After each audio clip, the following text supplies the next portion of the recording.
Assalamualaikum warahmatullahi wabarakatuh. Selamat pagi semua. Jumpa lagi bersama Ibu Tuti Nurdayani di dalam mata pelajaran sejarah Indonesia. Jangan bosen ya, karena bertemu lagi dengan Ibu. Kemarin kita sudah belajar satu semester tatap muka dan satu semesternya daring karena adanya halangan atau wabah virus corona.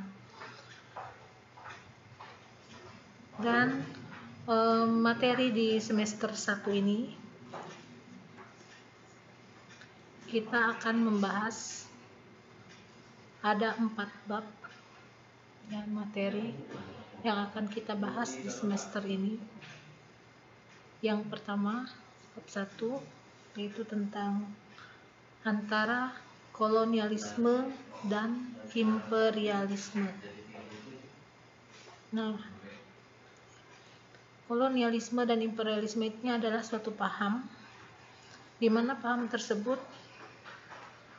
yang digunakan oleh para penjajah yang datang ke Indonesia.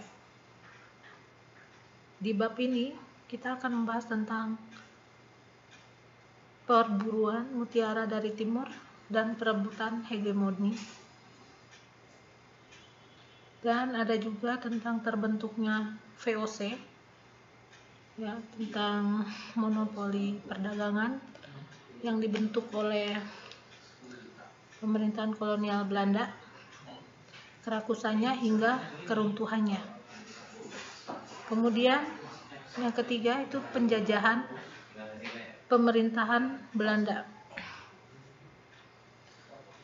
Nah, untuk paham kolonialisme dan imperialisme ini itu akan kita bahas lebih banyak lagi nanti saat di belajar daring kita. Kemudian di bab 2 itu tentang perang melawan kolonialisme dan imperialisme. Perang melawan hegemoni dan keserakahan fungsi dagang. Ya. Dan ada juga perang melawan kolonial Belanda. Di bab 3 itu ada dampak perkembangan kolonialisme dan imperialisme. Nah, itu sangat berdampak sekali mulai dari beberapa aspek di kehidupan dalam bangsa Indonesia, di negara kita. Yang pertama, dampak di bidang politik dan ekonomi. Itu sangat berpengaruh akibat dari kolonialisme dan imperialisme yang berkembang di Indonesia. Kemudian dampak yang kedua yaitu dampak di bidang sosial, budaya, dan pendidikan. Itu juga sangat berpengaruh besar. Dan di bab 4-nya itu akan membahas tentang Sumpah Pemuda dan Jati Diri Keindonesiaan. Di sana kita akan membahas tentang latar belakang Sumpah Pemuda, kemudian Sumpah Pemuda sebagai tonggak persatuan dan kesatuan, kemudian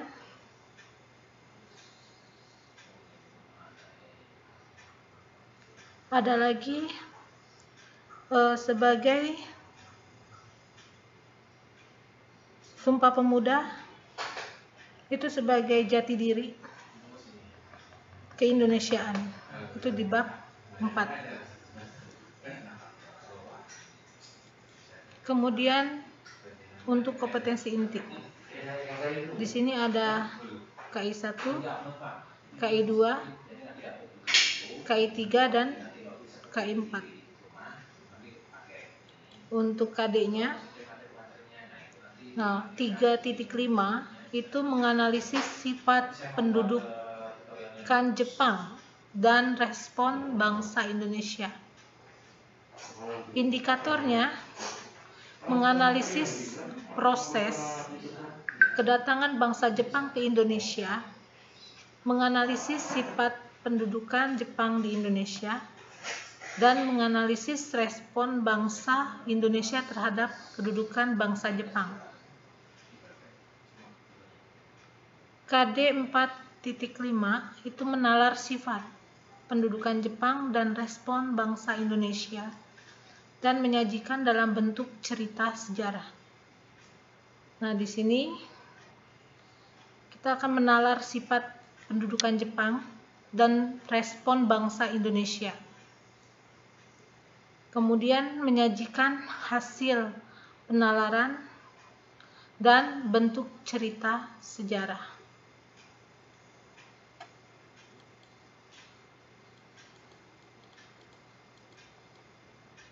Kemudian tujuan pembelajaran.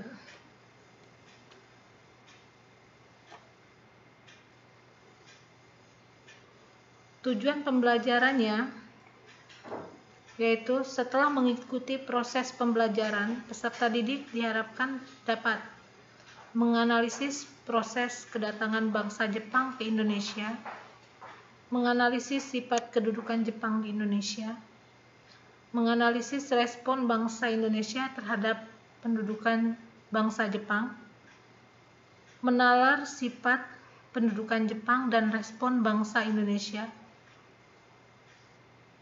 menyajikan hasil penalaran dalam bentuk cerita sejarah. Kemudian materinya yang akan kita bahas di dalam semester 1 ini, yang pertama yaitu kedatangan Jepang. Nah, di sana kita akan membahas tentang bagaimana proses bangsa Jepang itu bisa sampai ke Indonesia dan apa tujuannya. Kemudian sifat pendudukan Jepang. Dan yang ketiga itu merespon bangsa Indonesia terhadap pendudukan Jepang. Nah, itulah materi yang akan kita pelajari dalam satu semester ya, secara daring.